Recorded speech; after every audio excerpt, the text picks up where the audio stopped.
Ampliación de noticias, son las 8:07 de la mañana del sábado 31 de octubre.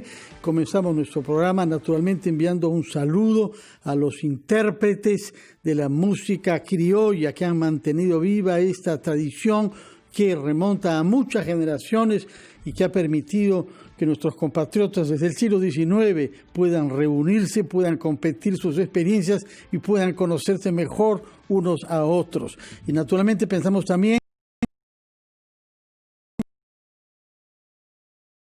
la música que no podrán celebrar hoy porque estamos bajo un régimen sanitario particular por la pandemia que requiere sacrificios en varios dominios y entre ellos el de la celebración de la música criolla. Más adelante podremos hablar sobre eso, pero de momento comenzamos hablando sobre alimentos, puesto que estamos ante una publicación reciente del doctor Elmo León, compatriota que ha hecho un doctorado en la Universidad Alemana de Bonn y que ha publicado en el fondo editorial de la Universidad San Martín de Porres un libro en 3 volúmenes llamado Alimentos del Perú. Muy buenos días, doctor Elmo León.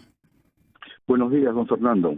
Bueno, felicitaciones por su publicación que he tenido ocasión de leer o por lo menos de consultar muchos de sus ítems y es una obra verdaderamente formidable en el sentido que repertoria todo lo que se produce en nuestro país.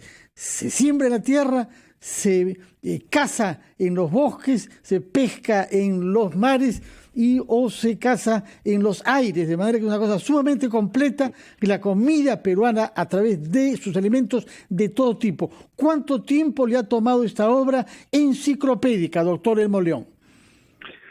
Sí, don Fernando, la obra me ha tomado más o menos 7 años de trabajo. Esto ha sido gracias a la invitación del doctor Loridán de la San Martín de Porres. Y el trabajo se debe fundamentalmente al interés principal de la salud en nuestra patria. Y bueno, esto es dedicado a mi esposa que falleció de cáncer durante la elaboración del libro. Entonces el libro tiene mucha información sobre taxones, o sea, vale decir, alimentos que los peruanos día a día consumimos diariamente, digamos desde la mañana hasta la noche, y ver si los alimentos tienen un efecto positivo o negativo en la salud peruana. De acuerdo. Hay una cosa que es interesante de su biografía, que usted ha hecho un doctorado en ciencias humanas, pero este libro tiene un fuerte componente de ciencias naturales, porque los alimentos son presentados desde el punto de vista de su origen, de su historia, de sus aplicaciones culinarias, pero también y sobre todo de su composición química y del efecto que ellos tienen sobre el organismo humano. Así es, lo que ocurre es que a veces no se percata uno bien, pero en Alemania hay áreas de ciencia que están involucradas e interrelacionadas directamente. Entonces, el doctorado que he desarrollado está basado fundamentalmente en ciencias vinculadas a las ciencias duras, como se dice, físico-química, bioquímica, culinaria, pero eventualmente más en el campo de la salud. Entonces, el libro está reforzado aproximadamente con 2.500 ingresos bibliográficos y tiene una lista taxonómica muy amplia de alimentos. La formación alemana es un poco más integral que la americana, ¿no? Es un poquito más holística. De acuerdo. Dígame una cosa, la opción fue mezclar todos los alimentos, tanto los que son nativos de nuestro país como los que se han adaptado viniendo de fuera. Por eso, por ejemplo, que el primero de la larga lista es aceituna, que usted hace notar que viene del Mediterráneo oriental. Así es. En realidad el libro está concebido más para la alimentación moderna del Perú, porque si bien tenemos un background importantísimo de alimentos originarios, hoy en día sabemos que, por ejemplo, el principal componente de un alimento en la mesa es el arroz, junto a la papa, pero la papa es originaria, pero el arroz es importado. Entonces, igual el trigo, ¿no? El pan es un alimento diario de la mesa peruana, entonces el trigo también es importado, ¿no? Entonces, el libro está destinado justamente a la alimentación diaria moderna del Perú y el efecto en la salud peruana, ¿no? Lleva como subtítulo propiedades nutritivas y farmacológicas. El acento está puesto sobre el conocimiento científico de lo que comemos desde el punto de vista de la salud. Así es. Justamente interesa mucho porque precisamente en este momento de pandemia vale la pena examinarlo, dado que hay mucha información científica a nivel clínico. aproximadamente un 20% del libro tiene un efecto en la salud clínica propiamente, o sea, vale decir que lo que uno consume puede inducirlo a una enfermedad crónica, como por ejemplo una enfermedad cardiovascular, hiperlipidemia, obesidad, justamente un problema ahora en el contexto que estamos atravesando por el COVID-19, ¿no? Entonces, el libro tiene esa información justamente para ver si la gente consume un producto, eventualmente pueda prevenir una enfermedad o precipitarla, ¿no? De acuerdo. Es difícil preguntarle porque usted se ha ocupado con rigor de muchísimos alimentos, pero si tuviera que escoger 10 por su importancia y que no son suficientemente conocidos en el Perú o en el extranjero, ¿cuáles mencionaría entre esos 10? En realidad, yo creo que esos 10 alimentos podrían estar más bien vinculados a la prevención de enfermedades. En este caso, yo creo que el mensaje principal del libro radica en el tema de evitar productos industriales o procesados, digamos, por industria, y que se expenden frecuentemente en establecimientos o cadenas grandes de servicio alimentario.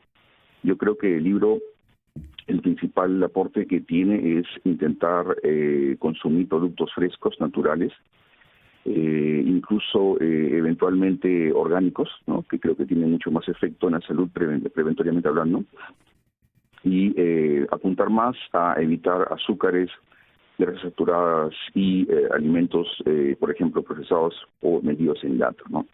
Ahora, sí, dígame. Hay una particularidad con un alimento que ha aumentado su consumo en el Perú y su exportación en 3.000% durante la pandemia. Es sin duda el producto con más impacto productivo en nuestro país durante estos meses malos de pandemia, es el quión. Y he leído con detenimiento el capítulo que le consagra, hace saber desde su origen, no viene de China como creíamos, sino del sudeste asiático y ha pasado por China para llegar al Perú.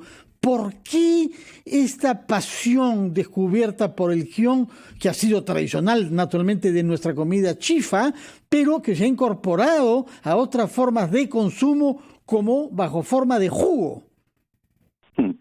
Sí, el quión viene junto con otros productos de esa zona del cercano oriente y del extremo oriente que contienen sustancias llamadas metabolitos secundarios, que tienen efectos demostrados clínicamente en la prevención de enfermedades.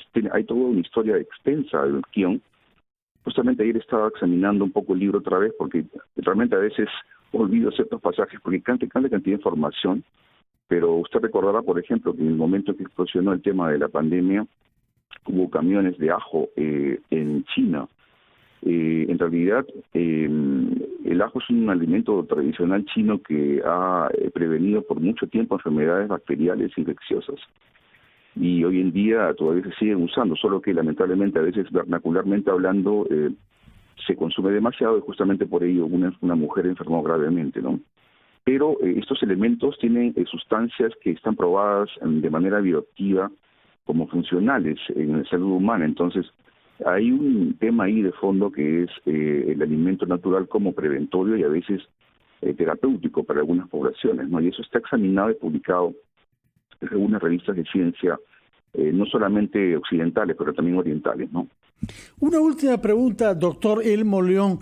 De todos los productos que consumimos en el Perú, ¿cuál es el que sorprende más en Alemania, el que les llama la atención que nosotros consumamos acá?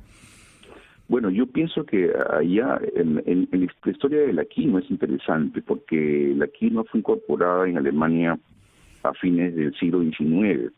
Debido al amargor que tenía, tuvo que pasar por un proceso lento, ¿no? Porque usted sabe bien que el paladar es un tema muy delicado en cada población y hay gustos que no se pueden cambiar de la noche a la mañana. En realidad, el efecto del alimento se halla en el hipotálamo, ¿no? Entonces, pasó por un proceso, pero hoy en día es un alimento que llama la atención dado que conserva nutrientes de alta calidad, ¿no?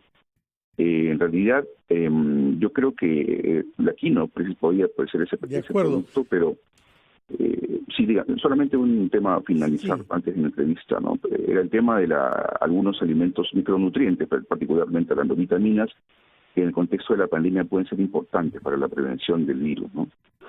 Claro que sí, es el sentido del libro, por eso es que lo recomiendo tanto leer y que lo he leído con mucho gusto. Pequeño también comentario, usted habla no solamente de vegetales, sino de animales y entre ellos, naturalmente, el cuy, que es sumamente consumido en el Perú y que yo recuerdo cómo sorprende en Alemania que nosotros comamos cuy, pero yo les decía, pero ustedes comen conejo, es lo mismo que el cuy, ¿por qué se sorprenden de que hay un país en donde se come cuy y ustedes comen conejo? Que no se come tanto en el Perú, se come pero poco. En todo caso, muchísimas felicitaciones por el libro, verdaderamente es una excelente lectura, sobre todo para ahora que tenemos un poco más de tiempo para leer a causa de la pandemia, nos va a dar un gran conocimiento de nuestro cuerpo, de lo que necesitamos para garantizar la salud y de la historia de la humanidad también, que poco a poco hemos ido descubriendo animales y alimentos vegetales que los hemos incorporado a nuestra dieta. Muchísimas felicitaciones a usted y al Fondo Editorial de la Universidad San Martín de Porras, doctor Elmo León, y por favor, mis sentimientos de compasión por su señora esposa Nancy Chávez, que sabemos cuánto colaboró con este libro y que ya no está entre nosotros. Muy buenos días, señor Elmo León, y una buena estadía en su país natal. Hacemos una pausa y retomamos Ampliación de Noticias.